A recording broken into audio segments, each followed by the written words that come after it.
Romanos 5,12 diz o seguinte: pelo que, como por um homem entrou o pecado no mundo, e pelo pecado a morte, assim também a morte passou a todos os homens. Por isso que todos pecaram, porque até a lei estava o pecado no mundo. Mas o pecado não é imputado, não havendo lei. No entanto, a morte reinou desde Adão até Moisés, até sobre aqueles que não pecaram, a semelhança da transgressão de Adão, o qual é a figura daquele que havia de vir. Vamos orar ao Senhor? Ó Deus querido, nós te pedimos que o Senhor possa falar aos nossos corações, aquilo que nós vamos meditar essa noite, que possa encontrar, Senhor, espaço no nosso coração, que em nome do Senhor Jesus nós possamos colocar em prática em nossas vidas esse ensino doutrinário, Senhor, que a nossa segurança e a nossa fé esteja apenas em Cristo Jesus, o nosso Senhor e Salvador. Nos abençoa, nos ajuda a não ir nem além e nem aquém daquilo que o Senhor estabeleceu na Sagrada Escritura. É a nossa oração, em nome de Jesus. Amém. Sentado, meus irmãos. Eu não quero demorar muito, então eu vou tentar ser sucinto aqui, que nós vamos tratar com os irmãos. Meus queridos, eu quero aqui justamente tratar sobre esse tema, a dimensão da cruz de Cristo, mas eu vou tratar hoje expondo os versos que nós lemos. Não é um sermão temático, é um sermão expositivo. Paulo vem discorrendo sobre vários aspectos para a igreja de Roma. O pano de fundo aqui dessa carta é o seguinte: Paulo, ele quer fazer um trabalho missionário além desse mundo tão conhecido do Império Romano. Ele queria ir para uma região que havia sido conquistada por Roma, mas que ainda era uma região pouco conhecida, que era a região da Espanha. Paulo desejava ir para a Espanha anunciar o Evangelho, e a igreja mais próxima da Espanha, a qual ele teria como adquirir recursos financeiros para poder apoiar essa viagem, e Paulo, ele era um fazedor de tendas, mas em boa parte do tempo ele estava anunciando o Evangelho, e quem sustentava Paulo eram os trabalhos, as igrejas que iam ajudando. Então Paulo, ele desejava ir à Espanha pregar o Evangelho, e a igreja mais próxima e com recursos ali era a igreja de Roma. É importante dizer uma coisa: Paulo, quando ele escreve a carta, ele não conhece a igreja de Roma. Ele não havia ainda ido a Roma ou anunciado o Evangelho pessoalmente em Roma. Essa igreja é uma igreja desconhecida para ele. Então ele vai enviar essa carta com o intuito de pedir essa ajuda. Em que sentido? Eu quero me fazer conhecido para essa igreja, para que ela possa, portanto, conhecer o ministério que o Senhor colocou nas minhas mãos e apoiar, certo? Para que possamos então anunciar o Evangelho na Espanha. Esse é o pano de fundo. E ele vai discorrer tudo aquilo que foi dito a ele sobre aquela igreja. Então ele vai discorrer sobre algumas questões que a igreja, que ele ouviu, né? Que era a dúvida da igreja de Roma, e ele vai tratar. E parece que havia uma confusão na igreja de Roma em relação à lei e à graça. Como se aplicava a dimensão da graça, e como se aplicava a questão da lei, e como se aplicava a questão do pecado, como ela atingia o homem.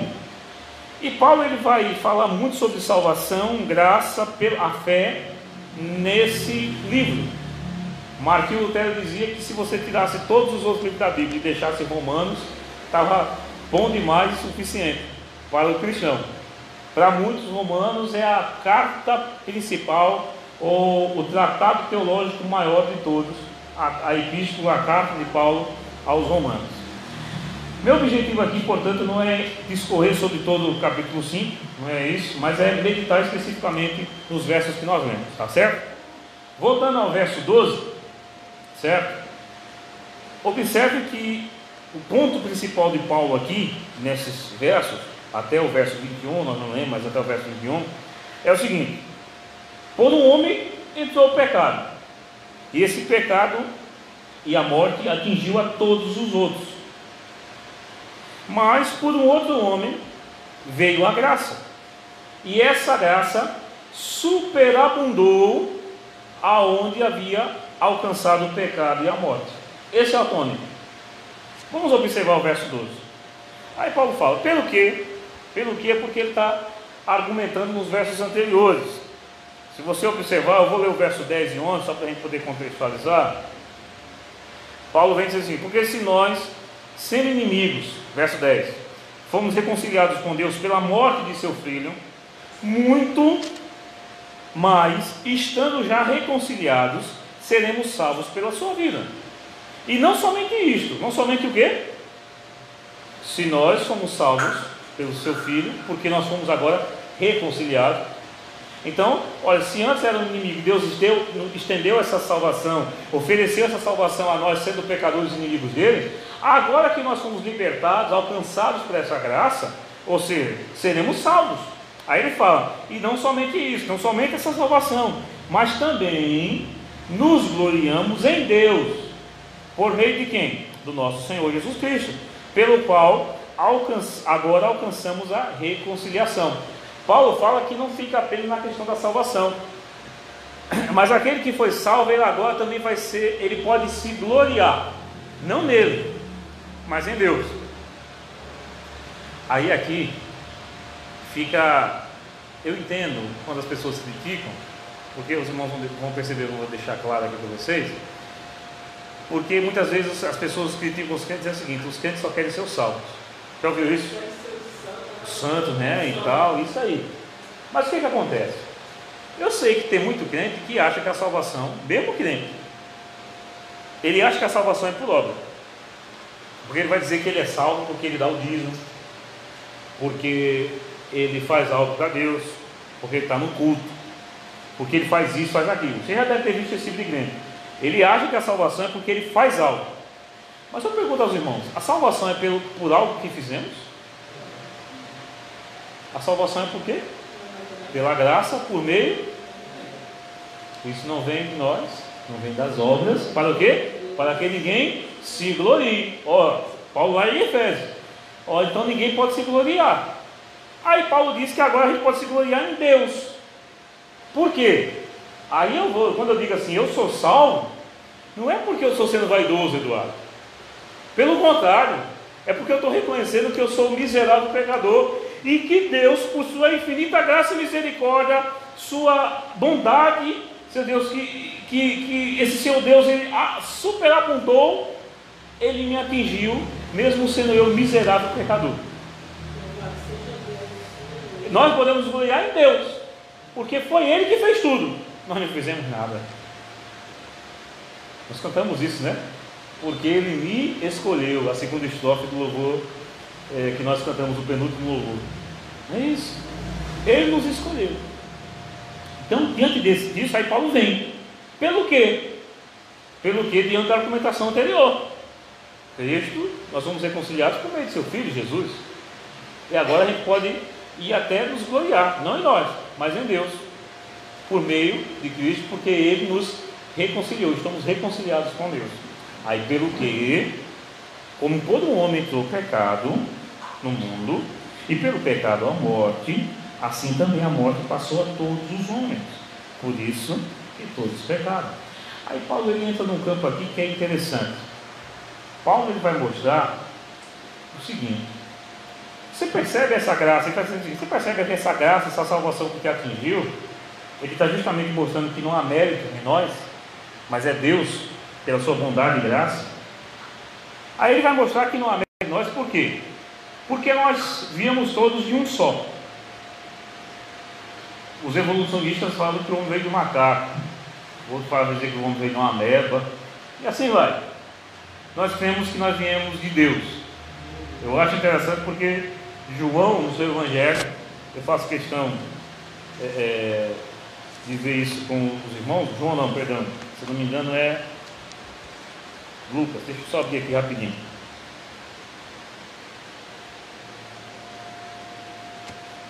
Lucas capítulo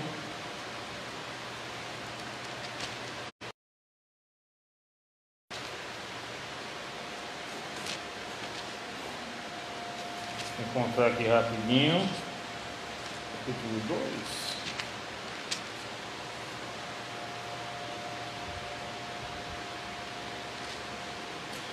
Capítulo 3, verso 38.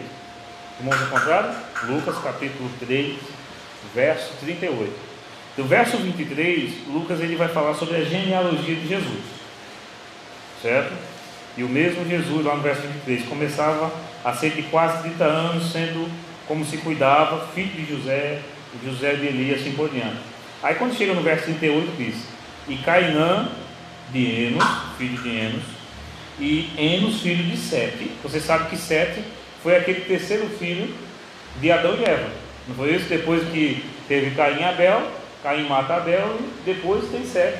E até a Bíblia diz que Eva, né, ela exalta ao Senhor por a bênção de ter esse terceiro filho. E diz: e Sete de Adão. E como é que finaliza? E Adão de? Então nós temos que viemos de Deus, no sentido que Deus nos criou. Se Deus criou Adão, logo Adão, ele é indiretamente, ele é o que? Nosso pai. Ele é o pai de todos, nesse sentido, né? Da questão biológica. Nós descendemos de Adão. Logo também Eva, até fala, né? Eva significa isso, né? Mãe dos viventes. É isso? Então, também temos uma mãe em comum, Eva. Os nossos primeiros pais, é assim que nós chamamos na teologia, certo? Adão e Eva. Eles tiveram o verdadeiro livre-arbítrio em poder obedecer a Deus ou não. Foi dito isso? Ele não tinha nada que pendesse, porque entenda uma coisa: quando Deus criou Adão e Eva, Deus os criou perfeito de tal forma que não havia nada que pendesse, ou para o mal ou para o bem. O livre-arbítrio deles era totalmente verdadeiro na palavra, porque nem o bem nem o mal eles tendiam. Eu vou usar a expressão aqui: eles eram neutros. Eles foram criados bons para fazer boas coisas, certo? Mas a prova disso é que Deus estabeleceu uma regra: toda a árvore do jardim você vai poder comer, menos o fruto da árvore do conhecimento do bem e do mal. Enquanto eles estavam neutros, só que um dia chega a serpente, a Bíblia vai dizer que a serpente é a antiga serpente, Satanás, engana Eva, no sentido da sua esperteza, e faz com que Eva, ela livremente faça uma escolha, livremente, porque também tem que entender uma coisa: Satanás, embora sendo julgado, mas ele foi julgado porque ele foi astuto para levar Eva, certo? Ou seja, despertar a curiosidade de Eva. Mas quem escolheu comer o fruto foi quem? Foi Eva. A serpente não tirou, não foi, Eduardo, do fruto lá de sol, enfiou na boca dela. Aí a Bíblia diz que Eva também pegou do fruto e deu a quem? Ao seu marido. Seu marido não podia ter feito a escolha de não comer, mas livremente eles escolheram comer. Quando livremente eles escolheram comer, o juízo de Deus estabeleceu. Qual era o juízo? Se comer, certamente morrerás. Qual foi a primeira morte que eles enfrentaram? Vamos ver se vocês aprenderam isso. A morte espiritual, porque o pecado nos separa de Deus. Tanto que separou que quando eles ouviram a voz de Deus, eles fizeram o quê? Você lembra? Se esconderam, com temor, com medo de Deus. Eles nunca tiveram medo, mas ali tiveram, diante da santidade desse Senhor. A segunda morte, morte física. A terceira morte, a morte eterna. Então, observe bem, você entendeu isso aqui? Todos os descendentes, então Caim e Abel, vamos falar Caim e Abel, eles foram gerados, então, como Davi falou, em pecado. Caim e Abel também eram o quê? Pecadores. Se a morte atingiu Adão e Eva, eu pergunto, atingiu Caim e Abel? Lógico, tanto que Caim matou Abel. Você percebe agora que no homem há uma inclinação para o quê? Para o mal. Caim teve inveja, matou o próprio irmão. Você vê isso antes da queda do homem? Não, você não vê isso antes do homem comer o fruto do conhecimento do bem e do mal. Aí Deus dá a bênção de Eva conceber a Sete. Eu pergunto, quando Eva concebeu Sete, Sete também foi gerado em pecado? Sim. Mas embora Sete sendo um homem, assim, ele era um pecador por causa da sua natureza. Nós temos que entender isso. A natureza do homem agora é inclinada para o mal. Nós que temos filhos pequenos, a gente sabe disso, né? Então observe, você fala para a criança, não faça isso, né? Aí minha sogra diz, mas ele não sabe de nada ainda não. Aí eu fico achando engraçado que quando eu faço, Caleb para na hora que está fazendo, abre o olho e olha para mim. Mas eu virar as costas e faz de novo. Ele sabe que está errado, mas ele é inclinado, não porque Deus quer que ele seja inclinado, mas é a natureza dele. Aí você vê o verso 12, voltemos ao verso 12. Pelo que, como por um homem, quem é esse homem que Paulo está citando aqui? Quem é esse homem, irmão? Adão. E vamos trocar então homem por Adão, tá certo? Para fazer mais fácil, para ficar mais fácil de entender. Pelo que, como por Adão entrou o pecado no mundo, e pelo pecado, porque só tem morte por causa do quê? Do pecado. Você percebe o que Paulo está dizendo? E pelo pecado a morte, assim também a morte passou a todos os homens. Observe bem, se a morte passou para todos os homens, significa então que todos os homens são o quê? Pecadores. Por isso que ele termina dizendo, por isso que todos pecaram. E é interessante porque, se você observar, no final do verso 14, porque alguém pode chegar assim, os pelagianos ou os semipelagianos. Não, mas não é assim não. Você já viu isso? O homem, eu já vi isso de pregadores. O homem nasce bom, mas quando ele vai crescendo ele se corrompe. Ou seja, o homem nasce bom, mas quando ele vai crescendo e vivendo com as pessoas, ele vai se corrompendo, se tornando pecador. Ele não nasce pecador, ele se torna pecador. Já ouvi isso de pregadores. Biblicamente está certo ou está errado isso? Está errado. O homem ele nasce pecador. Isso é uma heresia que foi condenada pela igreja, chamado pelagianismo, ou posteriormente uma outra forma chamada semipelagianismo. Que é quando que diz o seguinte, que o homem ele faz alguma coisa para ser salvo. Porque se ele não é todo pecador, ele é só um pouco pecador, ele pode fazer alguma coisa. Ao ponto, eu já vi também pregadores, de o homem poder dar o primeiro passo para a salvação. Deu o primeiro passo para Deus, você já viu isso? A Deus. E depois Deus faz o resto. É o contrário, irmão. É Deus que dá o primeiro passo. É Deus que nos busca. Não é o homem que busca Deus. A maior prova disso é que Jesus veio. Veio fazer o que, irmão? Nos buscar. Nos tirar desse mundo. Aí alguém pode dizer, mas eu não pequei com Adão. Eu não fiz isso que Adão fez. Por que eu estou condenado ao pecado e à morte? Você observa no final, na parte B do verso 14, quando ele diz, olha, vamos ler o verso 14. No entanto, a morte reinou desde Adão até Moisés, até sobre aqueles que não pecaram, a semelhança da transgressão de Adão. Nós pegamos igual a Adão? Talvez não, mas estamos debaixo da lei. Mas alguém pode dizer assim, mas pastor, ele falou de Adão a Moisés, depois de Moisés não reinou mais não. Não é isso que Paulo vai dizer. Depois você lê o texto. O que Paulo quer dizer é o seguinte, é que de Adão a Moisés não tinha lei. Como não tinha lei, as pessoas estavam fazendo aquilo que desse a telha. Alguns decidiam buscar Deus, mas buscavam a Deus como eles achavam. Talvez por uma revelação interior. Sete, por exemplo, teve a lei para ele? Não teve. Mas pelo que nós vemos, ele buscou. Noé tinha lei, mas a Bíblia diz que Noé era um homem o quê? Você lembra? Quem lembra lá qual foi o termo, qual foi o adjetivo usado para Noé? Justo. Tinha lei para Noé? Não tinha. Noé não fazia sacrifício, provavelmente, mas o Senhor achou ele justo. Porque de alguma forma, eu não sei te explicar, mas Noé era um homem temente a Deus. Você está certo? Está entendendo isso aqui? Com Moisés chegou a lei.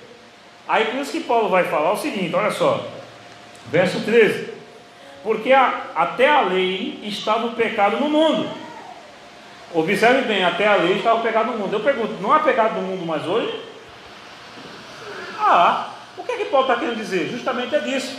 É porque até a lei as pessoas pecavam, sabiam que estava errado, mas não havia uma coisa que regulamentava. Vou dar um exemplo para você. Tem uma rua. Aí nessa rua todo mundo desce e sobe. É mão dupla. Como essa nossa rua aqui. Só que chega um dia, o superintendente da SMTT fala assim: não, nessa rua da igreja Siló só vai poder descer. Quem vier da principal só desce, não pode mais subir, é contramão. Se ele não botar uma placa, as pessoas vão continuar fazendo o quê? Subindo. Agora quando ele vem e coloca uma placa lá na frente, o cabo está vendo. E se ele entrar, ele sabe que pode correr o risco de se acidentar, cometer um acidente, ou levar o quê? Uma multa. Porque ele sabe que ele está transgredindo uma norma. Até Moisés não havia essa norma. Uma norma escrita, ó, tem que ser assim, assim, assim. Mas aí o pecado ele reinou nesse aspecto, porque não havia uma norma. Mas depois, com Moisés, veio a norma. E a norma serviu para quê? Paulo também vai explicar. Ele vai falar até o seguinte: olha, porque sem a lei eu não conhecia o pecado. Você já viu isso na Bíblia? Como não conhecia o pecado? Então o pecado não existia? Não, não é isso que Paulo dizendo. É porque a lei revelou claramente o que era pecado. A lei revelou claramente. Vou dar um exemplo. Pega os 10 mandamentos. Não farás para ti imagem de escultura. Alguém poderia servir a Deus como Noé sem imagem de escultura? Eu creio que Noé nunca fez isso. Mas ele fez, não foi porque ele tinha lei, mas talvez uma revelação, pode dizer, interior. Mas alguém podia fazer uma imagem, não podia? Isso aqui é o Deus Todo-Poderoso, não podia fazer? Podia. Mas alguém poderia dizer: não, está errado. Mas a pessoa podia retrucar: como é que está errado? Porque não tem nada dizendo que está errado. Agora com a lei estava dizendo: não farás para ti imagem de escultura. Se até então eu achava que não era pecado, agora a lei revelou que era pecado. Quando eu começo a ler a lei vai revelando quem eu sou. É a ideia do espelho. Isso que eu brinco com vocês. Não vou dizer: você é o espelho que reflete a imagem do Senhor. Olha, eu acho que é equivocado, porque se existe um espelho é a palavra. E a palavra vai refletir a minha imagem. Qual é a minha imagem? De pecador. E quando eu começo a ler a lei de Deus, eu vou ver que eu não consigo cumprir essa lei. Está entendendo? Vamos voltar aqui. Então, no final do verso 12, a morte assim também a morte passou a todos os homens, por isso que todos pecaram. Por quê? Verso 13: até a lei estava o pecado no mundo, mas o pecado não é imputado não havendo lei. Justamente, observe bem que a ideia aqui de não havendo lei, Paulo fala isso no capítulo 1. Eu vou dar um exemplo para vocês aqui. Vamos pensar dos indígenas. Quando foi que os portugueses chegaram ao Brasil? Quem sabe aqui? Quando? 1500. Agora vou fazer uma pergunta: o dia e o mês. Alguém sabe? 22, quase se acertou. 22 de abril, certo? 1500. Com os portugueses chegou a fé católica. Consequentemente, eles devem ter ouvido falar sobre Jesus. Mas até então eles nunca ouviram falar de Jesus. O Deus do índio era o sol, a lua. Eles tinham um índio que era canibal, né? Matava o outro para comer, e assim por diante. Algum índio pode ter sido salvo sem conhecer o Evangelho? Poderia. Porque Paulo vai dizer que lá em Romanos, ele vai dizer que a natureza, ela proclama a glória de Deus. Alguém pode ter tido uma revelação. Quando eu digo uma revelação, talvez alguém pode ter compreendido que existe um Deus Todo-Poderoso e ele tem que servir esse Deus. Vou dar um exemplo. Eu não lembro agora o nome do filósofo, foi Sócrates ou foi Platão ou foi Aristóteles, me desculpe.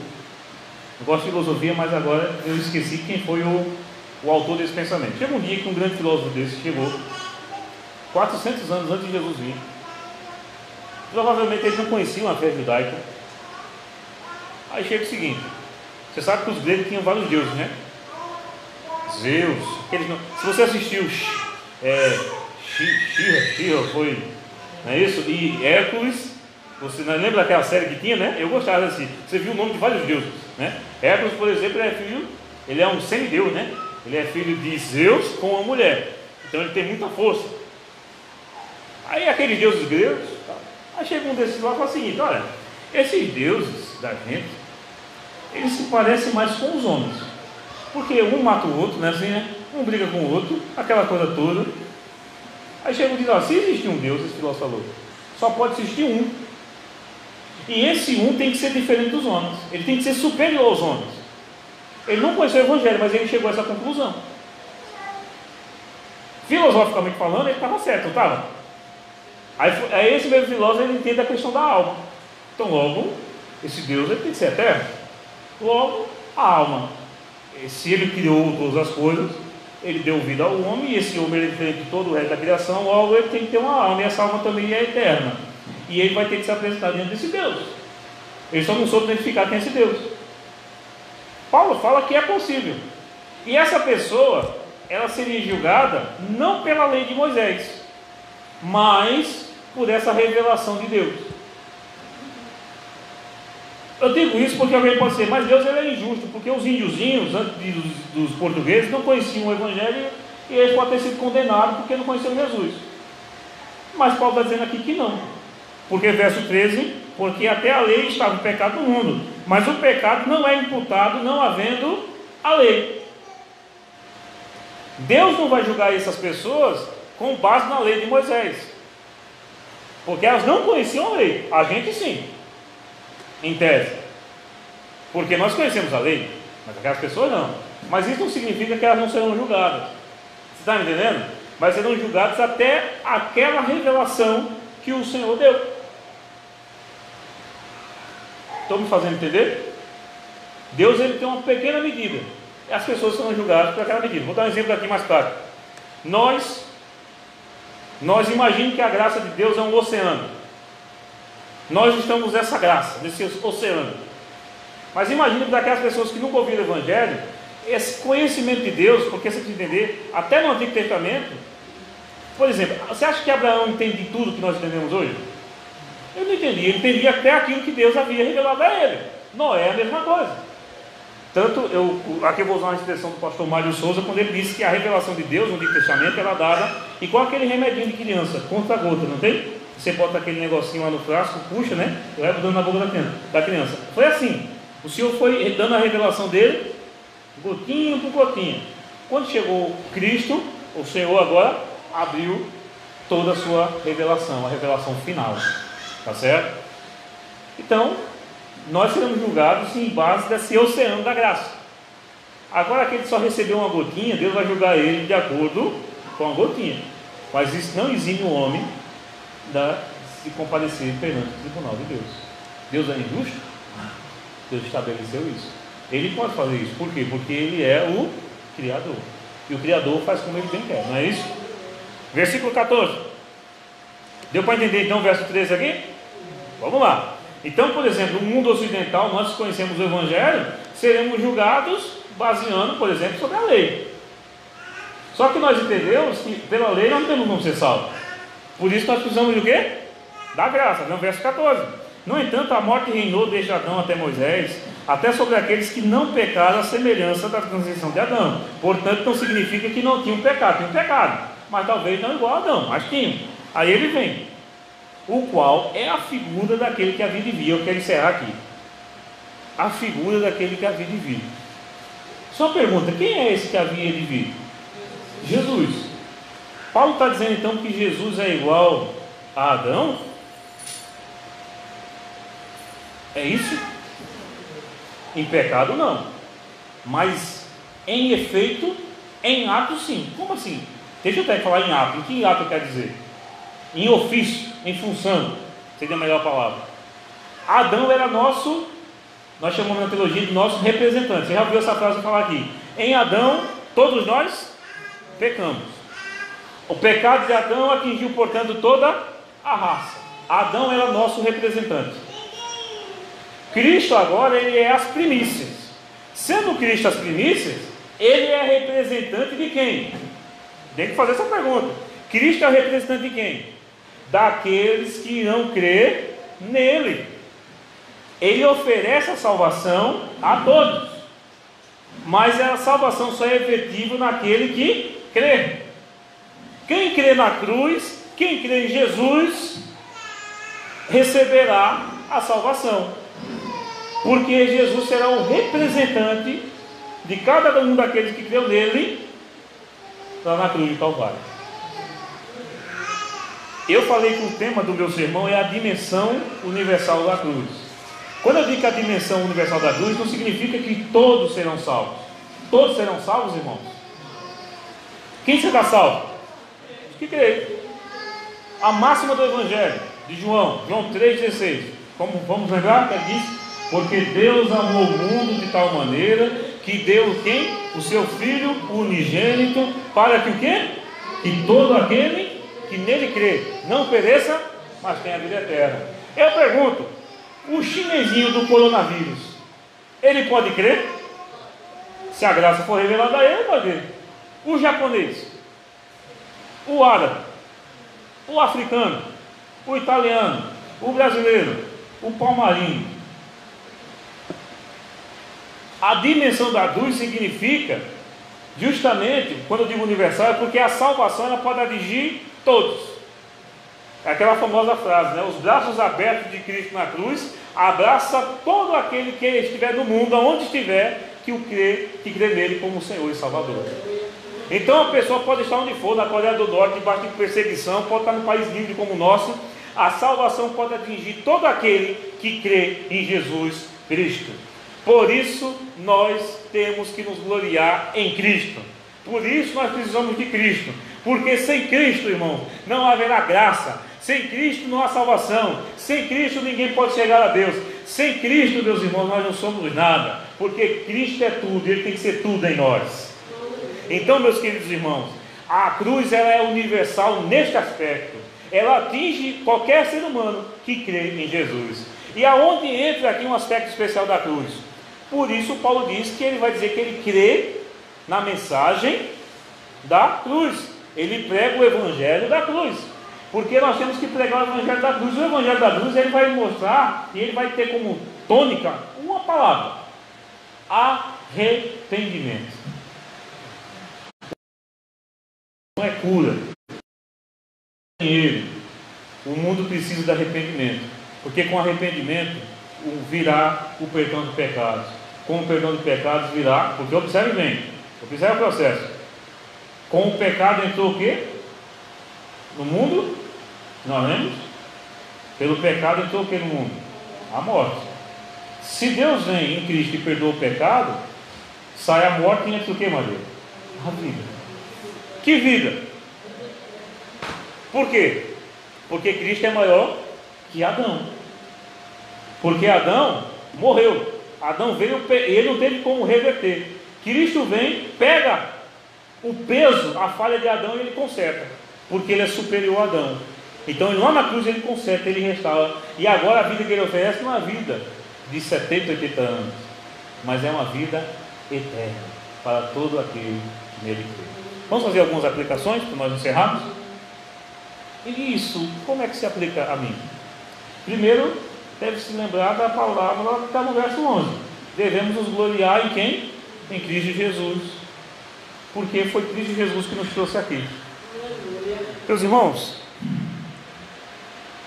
aonde nós estaríamos se Cristo não tivesse nos salvado? Você já parou para pensar nisso?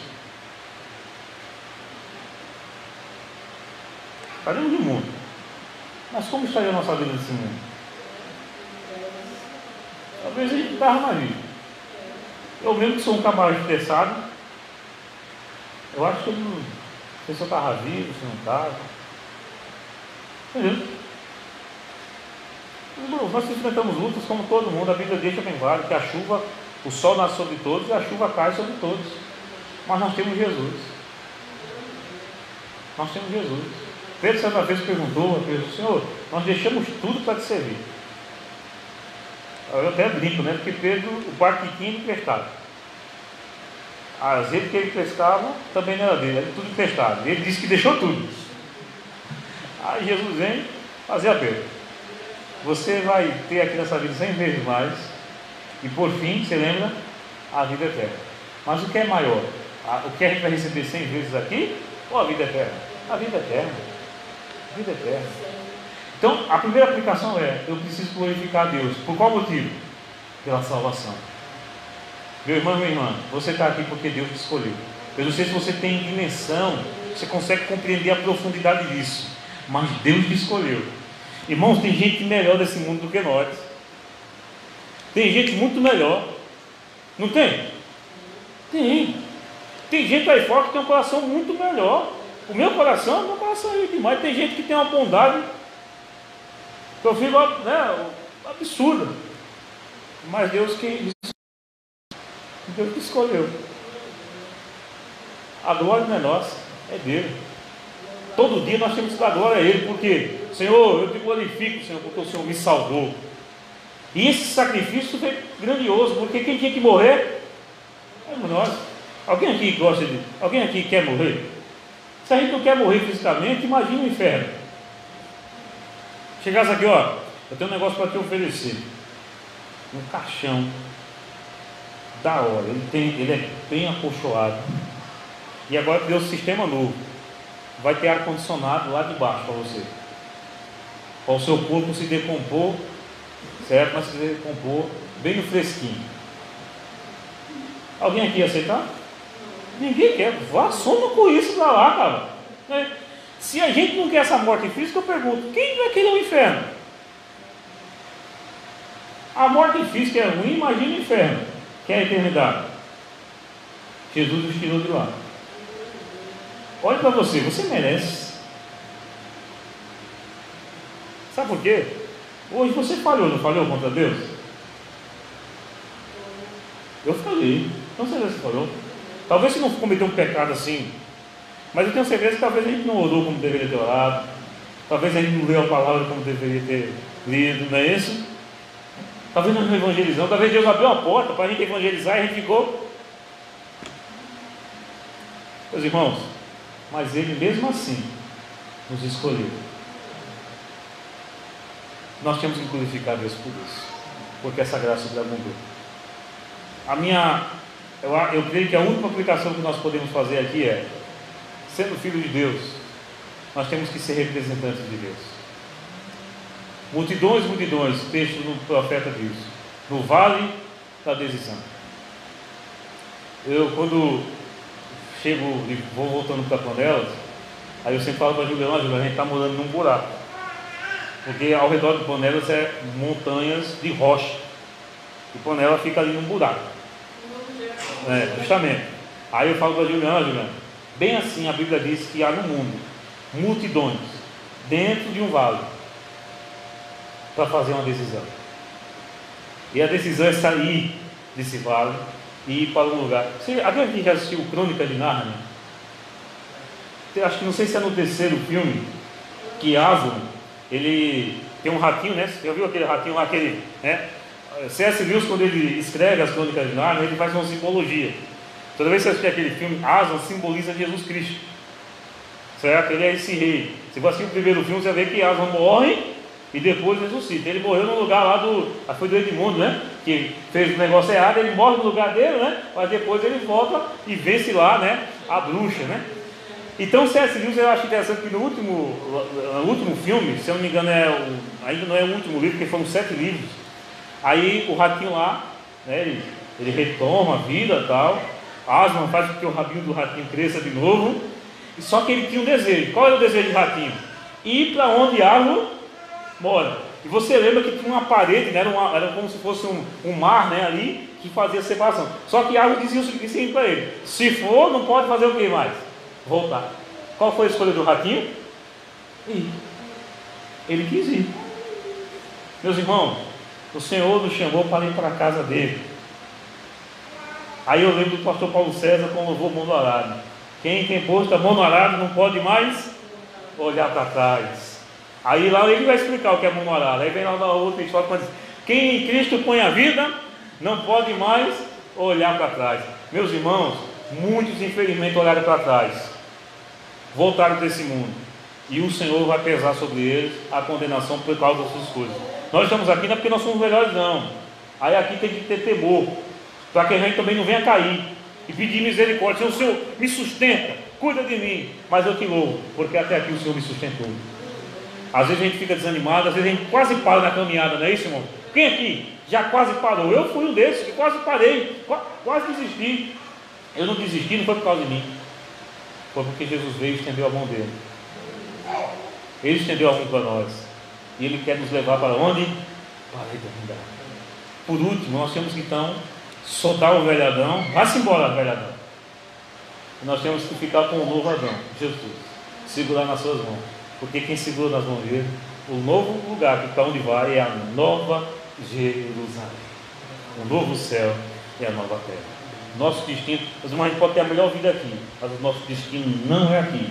Eu lembro aos irmãos, se buscarmos a Deus com essa vida, Paulo diz, nós somos os mais miseráveis dos homens. Nós temos que buscar Deus acima de tudo para a vida eterna. Não significa que a gente vai orar por uma cura, pela salvação da família, por um emprego, não é isso, não. Mas o principal tem que ser a vida eterna, porque foi para isso que Jesus morreu, para nos salvar. Que Deus nos abençoe e que possamos amar mais o nosso Senhor e Salvador, Jesus Cristo.